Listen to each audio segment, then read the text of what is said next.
खुदा उनके जिंदा कलाम में से दूसरा सैमुएल और उसका 13वां बाब। और इसके बाद ऐसा हुआ कि दाऊद के बेटे इबी सलूम की एक खूबसूरत बहन थी जिसका नाम तिमर था। उस पर दाऊद का बेटा अमनून आशिक हो गया और अमनून ऐसा कुढ़ने लगा कि वो अपनी बहन तिमर के सबब से बीमार पड़ गया क्योंकि वो कंवारी थी।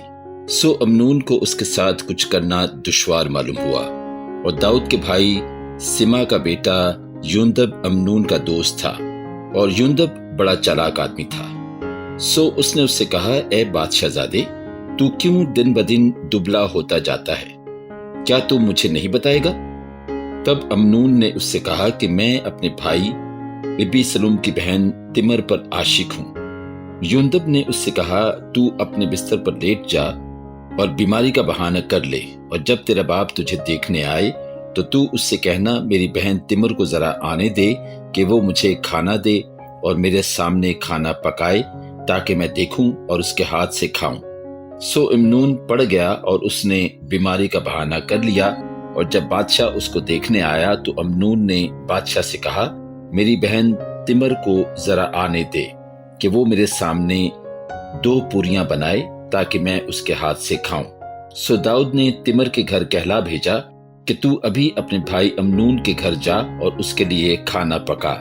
सो तिमर अपने भाई अमनून के घर गई और वो बिस्तर पर पड़ा हुआ था और उसने आटा लिया और गूंधा और उसके सामने पूरियां बनाई और उनको पकाया और तवे को लिया और उसके सामने उनको उंडेल दिया, पर उसने खाने से इनकार किया। तब अमनून ने कहा कि ये सब आदमियों को मेरे पास से बाहर कर दो। सो हर एक आदमी उसके पास से चला गया। तब अमनून ने तिमर से कहा कि खाना कोठरी के अंदर ले आ ताकि मैं तेरे हाथ से खाऊं। सो तिमर 2 पूरियां जो उसने पकाई थीं उठाकर उनको कोठरी में अपने भाई अमनून के पास लाई और जब वो उनको उसके नजदीक ले गई कि वो खाए तो उसने उसे पकड़ लिया और उससे कहा, ऐ मेरी बहन, मुझसे वसल कर। उसने कहा, नहीं मेरे भाई, मेरे साथ जबर ना कर, क्योंकि इस्राएलियों में कोई ऐसा काम नहीं होना चाहिए। तू ऐसी हमाकत ना कर और भला मैं अपनी रुसवाई कहाँ लिए फिरूंगी, और तू भी इस्राएलियों में अहमकों में से एक की मानिंद ठहरेगा। सो तू बादशाह से अर्ज कर, क्योंकि वो मुझको तुझसे रोक नहीं रखेगा। लेकिन उसने उसकी बात ना मानी और चूंकि वो उससे जोरावर था इसलिए उसने उसके साथ जबर किया और उससे सोहबत की। फिर अमनून को उससे बड़ी सख्त नफरत हो गई क्योंकि उसकी नफरत उसके जज्बा इश्क से कहीं बढ़कर थी। सो अमनून ने उससे कहा, उठ चली जा। वो कहने लगी, ऐसा ना होगा, क्योंकि ये जुल्म कि तू मुझे निकालता है उस काम से जो तूने मुझसे किया बदतर है। पर उसने उसकी एक ना सुनी।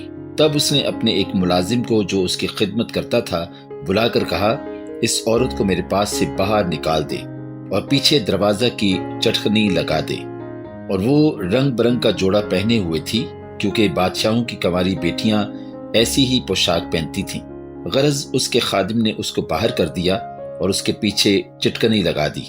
तब तिमर ने अपने सर पर खाक डाली और अपने रंग बरंग के जोड़े को जो पहने हुए थी चाक किया और सर पर हाथ धरकर रोती हुई चली। उसके भाई इबी सलूम ने उससे कहा, क्या तेरा भाई अमनून तेरे साथ रहा है? खैर ऐ मेरी बहन, अब चुपकी हो रहे, क्योंकि वो तेरा भाई है और इस बात का गम ना कर। सो तिमर अपने भाई इबी सलूम के घर में बेकस पड़ी रही। और जब दाऊद बादशाह ने ये सब बातें सुनी तो निहायत गुस्सा हुआ और इब्बी सलूम ने अपने भाई अमनून से कुछ बुरा भला न कहा, क्योंकि इब्बी सलूम को अमनून से नफरत थी, इसलिए कि उसने उसकी बहन तिमर के साथ जबर किया था। और ऐसा हुआ कि पूरे 2 साल के बाद भेड़ों के बाल कुतरने वाले इब्बी सलूम के यहाँ बेल हुसूर में थे जो इफ्राइम के पास है, और इब्बी सलूम ने बादशाह के सब बेटों को दावत दी। सो इब्बी सलूम बादशाह के पास आकर कहने लगा कि तेरे खादिम के यहाँ भेड़ों के बाल कुतरने वाले आए हैं, सो मैं मिन्नत करता हूँ कि बादशाह मैं अपने मुलाजिमों के अपने खादिम के साथ चले। तब बादशाह ने इब्बी सलूम से कहा, नहीं मेरे बेटे, हम सब के सब ना चलें, ता ना हो कि तुझ पर हम बोझ हो जाएं। और वो उससे बजीत हुआ तो भी वो ना गया, पर उसे दुआ दी। तब इब्बी सलूम ने कहा, अगर ऐसा नहीं हो सकता تو میرے بھائی امنون کو تو ہمارے ساتھ جانے دے۔ بادشاہ نے اس سے کہا وہ تیرے ساتھ کیوں جائے؟ لیکن ابی سلوم ایسا بجد ہوا کہ اس نے امنون اور سب بادشاہ زادوں کو اس کے ساتھ جانے دیا، اور ابی سلوم نے اپنے خادموں کو حکم دیا کہ دیکھو، جب امنون کا دل میں سے سرور میں ہو اور میں تم کو کہوں کہ امنون کو مارو تو تم اسے مار ڈالنا، خوف نہ کرنا۔ کیا میں نے تم کو حکم نہیں دیا؟ دلیر اور بہادر بنے رہو۔ چنانچہ ابی سلوم کے نوکروں نے امنون سے ویسا ہی کیا جیسا ابی سلوم نے حکم دیا تھا۔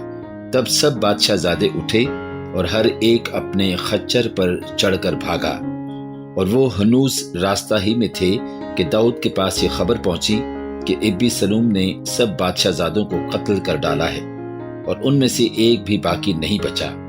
تب بادشاہ نے اٹھ کر اپنے کپڑے پھاڑے اور زمین پر پڑ گیا، اور اس کے سب ملازم کپڑے پھاڑے ہوئے اس کے حضور کھڑے رہے۔